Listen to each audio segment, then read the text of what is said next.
Bab 16 yaitu memimpin tim inovatif. Dalam menentukan kinerja tim terdapat 4 hal sebagai berikut. Yang pertama, konteks mengacu pada faktor organisasi kepemimpinan, budaya, struktur, sistem, dan proses yang mendukung atau yang merusak kerjasama tim.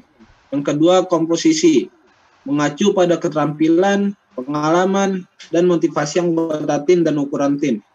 Yang ketiga, kompetensi, menyangkut kemampuan tim untuk membuat keputusan, memecahkan masalah, menangani konflik, dan sebagainya.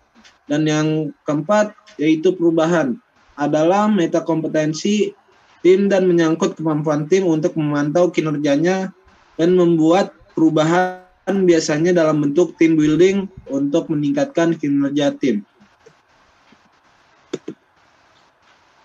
Pemimpin organisasi yang paling dihargai adalah mereka yang menciptakan dan memimpin tim inovatif, tim yang menghasilkan dan mengimplementasikan produk, proses, dan ide strategi baru yang berharga. Kemampuan praktisi pengembangan organisasi menggunakan pembangunan tim untuk mendorong inovasi dalam tim sangat penting, karena organisasi berusaha untuk beradaptasi dan bertahan dalam ekonomi global. Tim yang inovatif memiliki beberapa karakteristik antara lain. Yang pertama, seorang pemimpin dengan keterampilan inovasi yang kuat, yang memimpin dengan memberi contoh, yaitu berkontribusi langsung terhadap inovasinya dan bukannya mendominasi orang lain, menciptakan ruang yang aman bagi mereka untuk bersinar. Yang kedua, anggota tim yang memiliki perpaduan saling melengkapi antara keterampilan inovasi dan eksekusi, sebaik keahlian pelengkap dalam berbagai fungsi dan domain pengetahuan. Yang ketiga yaitu proses tim yang secara eksplisit mendorong, mendukung, dan bahkan mengharuskan anggota tim untuk terlibat dalam bertanya, mengamati, berjejaring, bereksperimen, dan berpikir asosiasional sebagaimana yang mencari solusi kreatif untuk masalah. Selanjutnya yaitu memeriksa ketua tim. Disarankan bagi pemimpin untuk membagi tugas inti mereka di tempat kerja menjadi 2 kategori, yaitu kegiatan penemuan dan kegiatan eksekusi. Penemuan berfokus pada inovasi dan termasuk menghabiskan waktu secara aktif, terlibat dalam bertanya, mengamati, berjaring, dan bereksperimen dalam mencari ide-ide baru untuk mengubah atau meningkatkan produk, layanan, atau proses. Eksekusi adalah tentang memberikan hasil, menganalisis, merencanakan, melaksanakan, dan menerapkan strategi.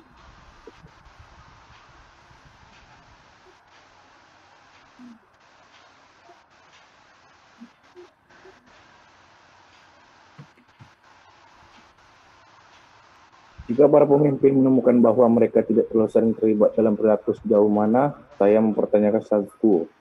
Terlibat dalam pengamatan pelanggaran atau perusahaan untuk wawasan baru, jaringan jauh dan luas dengan beragam orang untuk dipicu ide-ide baru dan mendapatkan perspektif yang berbeda, dan bereksperimen dengan mempelajari keterampilan baru, membongkar produk atau proses, atau meluncurkan pilot atau membuat prototipe. Mereka mungkin tidak memiliki banyak ide-ide kreatif baru dalam tim mereka.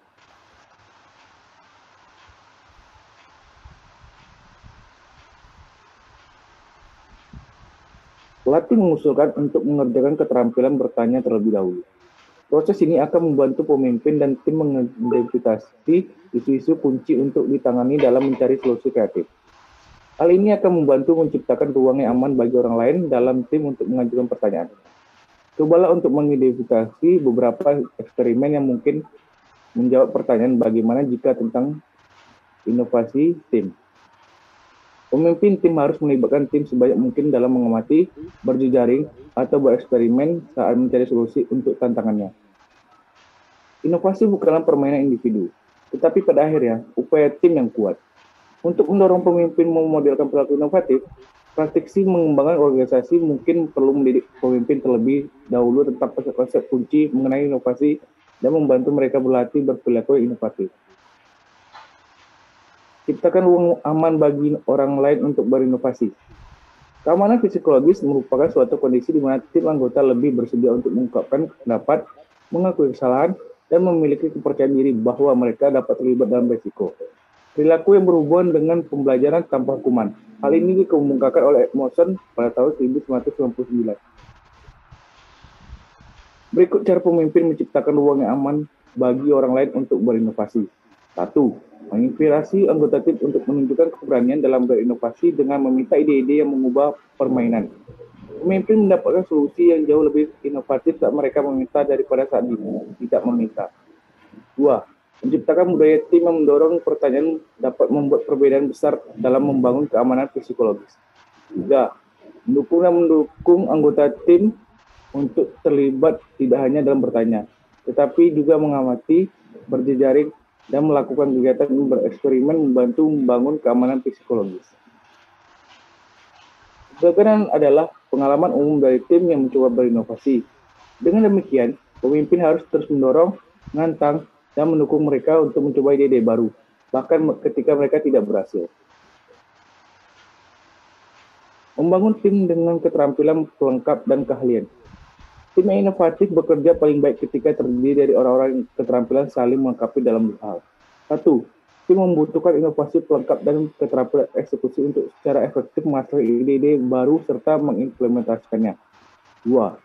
Sangat membantu jika keanggotaan tim mencerminkan seperangkat keterampilan fungsional yang saling melengkapi jenis keahlian yang berbeda.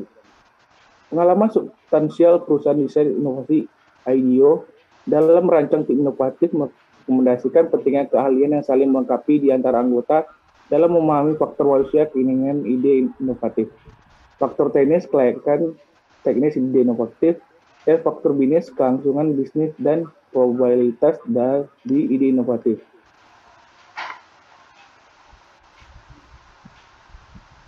Inovasi pelengkap dan keterampilan eksekusi. Tim yang berhasil berinovasi membutuhkan kemampuan untuk menghasilkan ide-ide baru dan kemampuan untuk mengeksekusi ide-ide tersebut. Pemimpin yang cerdas mengetahui hal ini dan secara sadar memikirkan komposisi tim, memastikan tim cukup seimbang dalam hal keterampilan, penemuan, dan penyampaian.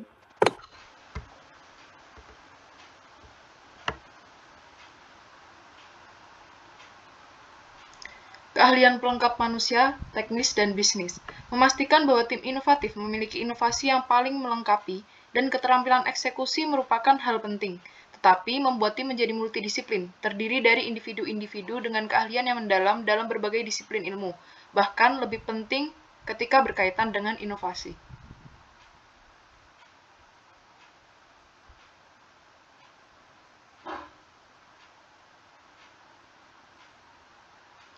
Bidang keahlian yang mendalam sering jatuh dalam salah satu dari 3 domain yang mereka sebut faktor manusia, faktor teknis, atau faktor bisnis.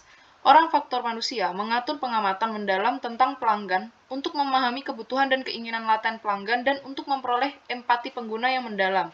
Orang faktor teknis membawa keahlian mendalam dalam berbagai teknologi yang mungkin digunakan tim dalam mendesain produk atau layanan baru. Orang faktor bisnis membawa keahlian bisnis yang diperlukan untuk mencari tahu apakah desain produk atau layanan baru yang inovatif akan terbukti layak di pasar. Singkatnya, tim inovasi yang efektif di IDEO memiliki keahlian pelengkap yang diperlukan untuk mencari cara membuat produk atau layanan yang diinginkan, layak, dan berkelanjutan.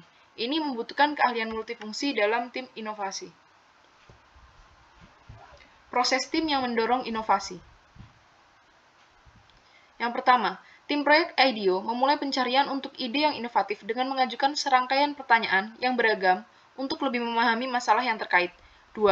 Fase ini melibatkan pengiriman tim desain IDEO ke lapangan, di mana mereka mengamati dan mendokumentasikan pengalaman pelanggan secara langsung. Yang ketiga, anggota tim IDEO juga berbicara dengan pengguna produk sebanyak mungkin tentang benda yang menjadi fokus pengamatan. Yang keempat, fase berikutnya melibatkan semua wawasan yang diperoleh melalui observasi dan wawancara kembali ke sesi brainstorming yang IDEO sebut sebagai menyelam jauh. Yang kelima, fase terakhir adalah prototyping cepat, di mana para desainer membangun model kerja dari ide gadget yang terbaik yang muncul dari sesi brainstorming. Terakhir, tim IDEO mengikuti serangkaian prinsip panduan yang memberikan keberanian untuk berinovasi. Di antara filosofi tersebut, yang dipasang di ruang kerja mereka adalah sering gagal untuk berhasil lebih cepat, dorong ide-ide liar, dan bangun ide-ide orang lain. Kamu harus memiliki beberapa ide-ide liar. Dan kemudian Anda membangun ide-ide liar itu untuk membangun ide yang benar-benar inovatif. Seperti disebutkan sebelumnya, langkah penting dalam memimpin sebuah tim inovatif adalah meminta mereka untuk menjadi kreatif. Baik, sekian presentasi yang dapat dilakukan oleh kelompok 7 mengenai bab 15 dan 16. Mohon maaf apabila ada silap kata. Terima kasih banyak. Assalamualaikum warahmatullahi wabarakatuh.